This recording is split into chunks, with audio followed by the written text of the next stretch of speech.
Kementerian Pekerjaan Umum memastikan akan kembali memberikan diskon tarif tol pada libur momen perayaan Natal dan Tahun Baru. Kementerian PU bahkan sudah membahas terkait besaran potongan tarif tol dengan Badan Usaha Jalan Tol atau BUJT. Menteri Pekerjaan Umum Dodi Hanggodo memastikan pemerintah akan kembali memberikan diskon tarif tol pada masa libur Natal dan Tahun Baru. Terkait besaran diskon tarif tol, pemerintah tengah berkoordinasi dengan Kemenko Bidang Perekonomian. Menurut Dodi, besaran tarif tol juga akan disesuaikan dengan jumlah kendaraan yang melintas serta tidak membebani keuangan Badan Usaha Jalan Tol. Saya pikir saya sudah mulai bicara dengan para pemilik Badan Usaha Jalan Tol dan mulai awal Oktober itu. Karena kan saya sampaikan juga dalam semua kesempatan bahwa kalau minta tarif tol itu yang tergerus adalah profit and loss-nya BUJT gitu loh. Mungkin antara besar kecil itu kan relatif ya. Mungkin ruas-ruas tol yang memang tidak terlalu gemuk maka akan merasa keberatan. Tapi biasanya kita setelah diskusi dan kalau untuk merah putih sih rata-rata mereka mau. Tapi diskusi sudah mulai dari bulan Oktober itu. Dodi menambahkan selain memastikan kelancaran arus saat Nataru, pihaknya juga melakukan mitigasi bencana pada libur akhir tahun dengan berkoordinasi dengan seluruh balai Kementerian PU di daerah. Terlebih akhir tahun nantinya bertepatan dengan musim hujan, sehingga diperkirakan akan terjadi banjir dan longsor. Kementerian PU juga akan menyediakan call center untuk masyarakat apabila terjadi kondisi darurat bencana.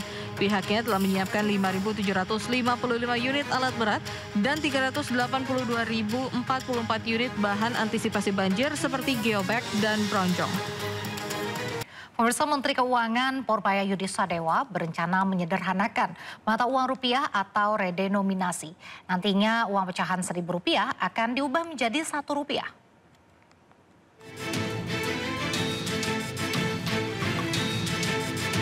Menteri Keuangan Purbaia Yudi Sadewa berencana menyederhanakan mata uang rupiah atau yang dikenal dengan kebijakan mengubah Rp1.000 menjadi Rp1.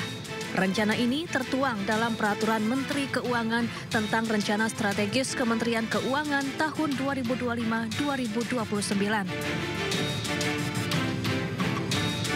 Kini pemerintah tengah menyiapkan rancangan undang-undang tentang perubahan harga rupiah atau redenominasi. Aturan itu ditargetkan rampung pada tahun 2027 mendatang.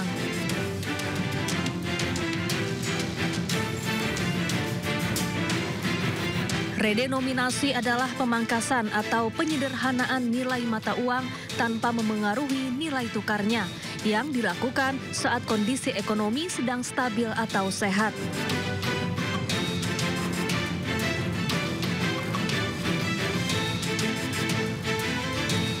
Contohnya, uang pecahan Rp1.000 diubah menjadi Rp1.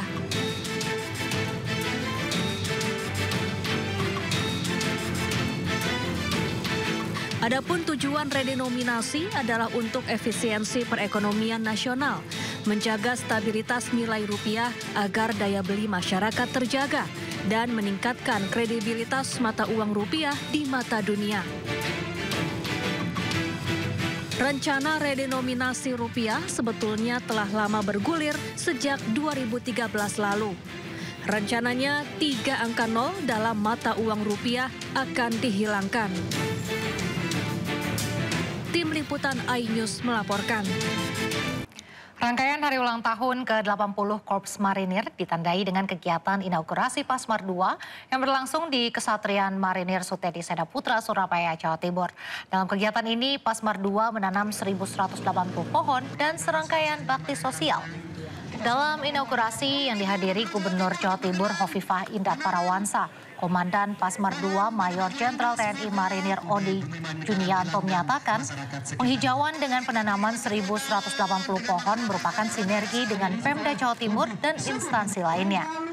Selain penghijauan di salah satu area jantung kota Surabaya, juga digelar bakti sosial dengan memberikan santunan kepada 30 anak yatim piatu dan membagikan 500 paket sembako kepada masyarakat sekitar.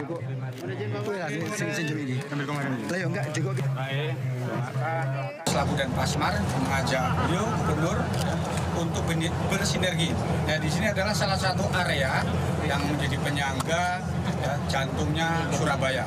Sehingga kita menghijaukan sini dan juga tadi bakti sosial kepada masyarakat sekitar biar ikatan batin untuk menuju kesejahteraan Surabaya dan Jawa Timur secara umum akan terus KPK menetapkan Bupati Ponorogo Sugiri Sancoko dan 3 orang lainnya sebagai tersangka dalam 3 klaster perkara korupsi.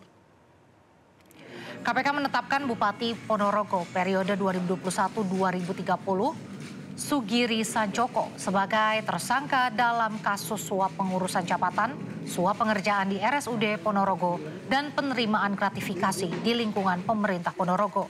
Selain Sugiri, KPK juga menetapkan Direktur RSUD Dr. Haryono Kabupaten Ponorogo, Yunus Mahatma, Sekda Kabupaten Ponorogo, Agus Pramono, dan pihak swasta rekanan RSUD Sucipto. Kasus ini bermula saat Yunus Mahatma mendapat informasi dirinya akan diganti dari posisi Direktur RSUD oleh Bupati Sugiri. Yunus kemudian menyiapkan uang 1,25 miliar rupiah untuk mengamankan jabatannya. Uang suap ini diserahkan melalui Sekretaris Daerah Agus Pramono. Pada bulan Februari 2025 dilakukan penyerahan uang pertama dari YUM kepada SUG melalui ajudannya sejumlah 400 juta rupiah. Kemudian pada periode April sampai dengan Agustus 2025, YUM juga melakukan penyerahan uang kepada AGP senilai 325 juta. Selanjutnya pada November 2025, YUM kembali menyerahkan uang senilai 500 juta melalui saudara NNK selaku kerabat SUG. Nah, yang terakhir inilah yang kemudian kita tangkap ya. Jadi saat proses penyerahannya yang 500 juta pada awal November atau beberapa hari yang lalu, itu yang kita lakukan penangkapan. Sehingga total uang yang telah diberikan YUM dalam 3 kali penyerahan uang tersebut mencapai 1,25 miliar dengan rincian untuk SUG sebesar 900 juta dan AGP sebesar 325 juta rupiah. Barreskrim Polri menangkap pelaku utama kasus tambang batubara ilegal di kawasan Taman Hutan Raya Bukit Soeharto, Kutai Kertanegara, Kalimantan Timur yang masuk wilayah IKN. Polisi menemukan 4.000 kontainer berisi batubara ilegal dengan nilai sekitar 80 miliar rupiah.